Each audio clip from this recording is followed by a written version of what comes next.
Good morning students. आज मैं आप लोगों को आपके फर्स्ट चैप्टर का जो व्यंजन सेकंड टॉपिक व्यंजन है वो पढ़ाऊंगी। आप लोगों को मैंने स्वर के बारे में अच्छे से समझा दिया था, ठीक है। तो आज हम व्यंजन पढ़ेंगे। बच्चों, व्यंजन किसे कहा जाता है, व्यंजन कहाँ से कहाँ तक होते हैं। तो आप लोगों ने अ से लेकर ज्ञानी तक पढ़ा है ना, सबको आता है अ से ज्ञानी तक। तो मैंने अ से लेकर अंक तक, आप लोग अ से लेकर अ तक मैंने क्या बताया था, जो वो है स्वर, ठीक है। और अंग और अ जो है वो क्या है, आयोगवा है। क्या है, आयोगवा है। उसके बाद क्या बचता है, फिर उसके आगे क्या आता है, व्यंजन आता है, ठीक है। तो व्यंजन स्वरों की सहायता से बोले जाते हैं। व्यंजन जो है स्वरों की सहायता से बोले जाते हैं। कैसे बोले जाते हैं, अब जैसे मैंने बोला क, ख, ग, घ, च, छ, सब में अ की आवाज आ रही है। यहाँ से यहाँ तक जितने भी हम व्यंजन बोल रहे हैं सब में अ की आवाज आएगी, ठीक है।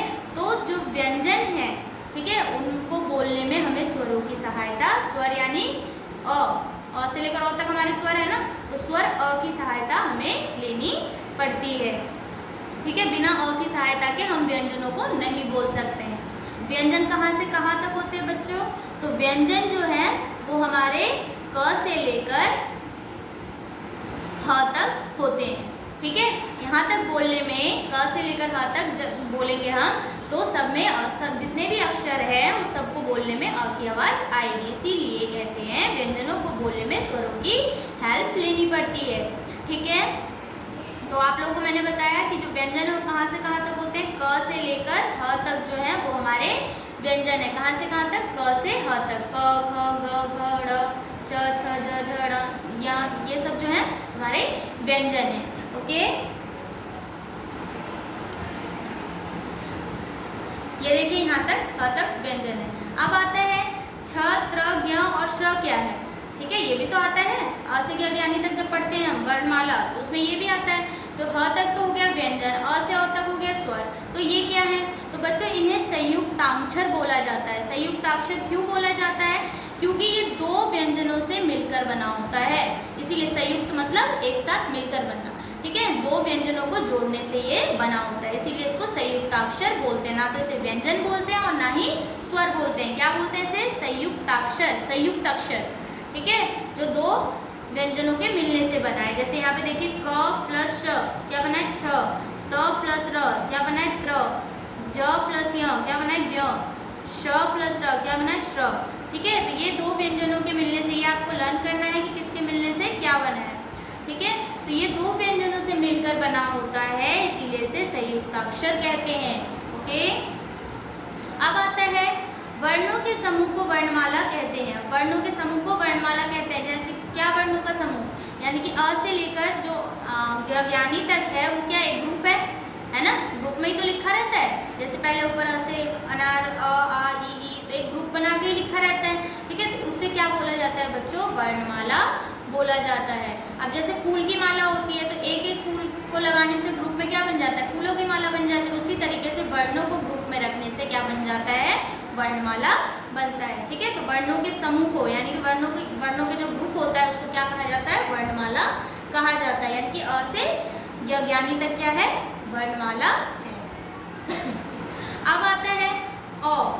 आप लोग ये भी मात्रा देखे होंगे हिंदी में, ठीक है। तो ये किसकी मात्रा होती है, ऐसे तो कोई मात्रा वाले वर्ण है ही नहीं। तो ये बच्चों इसका उच्चारण आ तथा ओ से भिन्न होता है, आ और ओ से भिन्न होता है। ये अंग्रेजी भाषा से आए शब्दों में, यानी कि इंग्लिश का जितने भी वर्ड होते हैं जो हिंदी में यूज किए जाते हैं उसमें ये लगाया जाता है। अब जैसे कि देखिए बॉल, बॉल इंग्लिश का शब्द वो है, वर्ड है।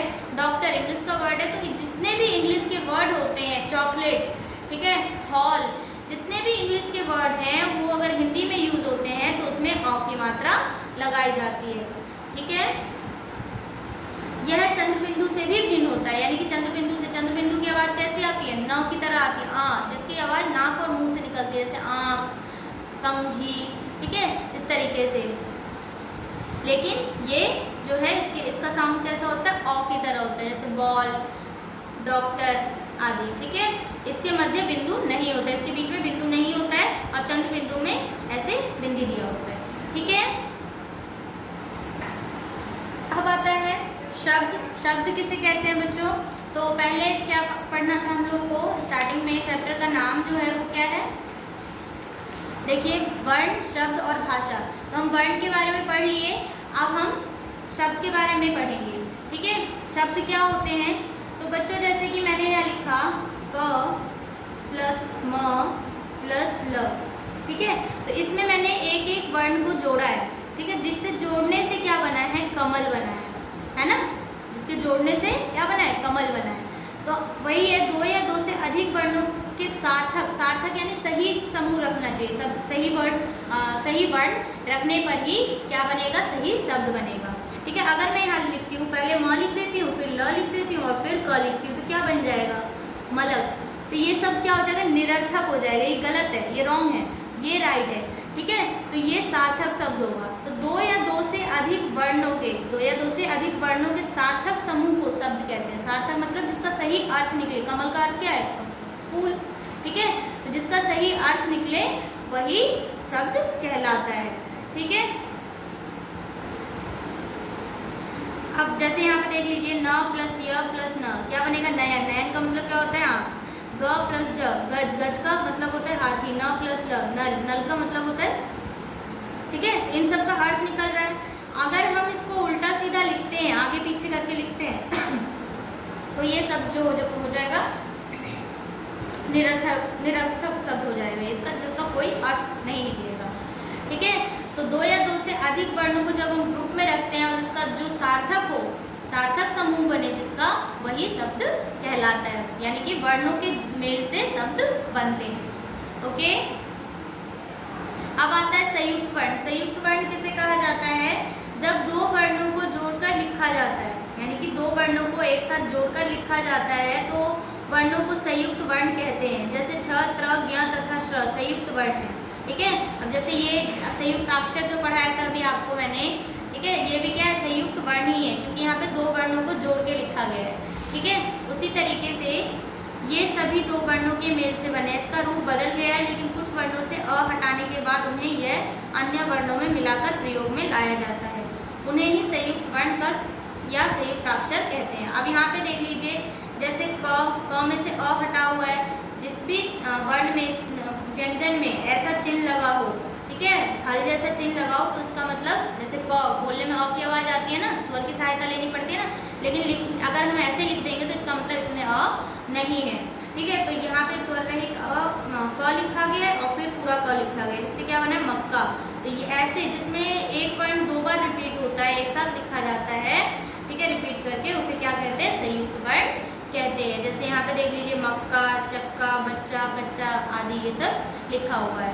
ठीक है, तो आज मैं आप लोग को ये पूरा कंप्लीट करा दी हूँ। आप लोग उसको अच्छे से समझेंगे। अगर नहीं समझ आता है तो जब जूम क्लास होगी या फिर आप स्कूल में आके पूछ सकते हैं, जब आप नोटबुक चेक कराने आते हैं। ओके, नेक्स्ट डे मैं आप लोग को इसका एक्सरसाइज सेंड कर दूँगी। Okay, thank you.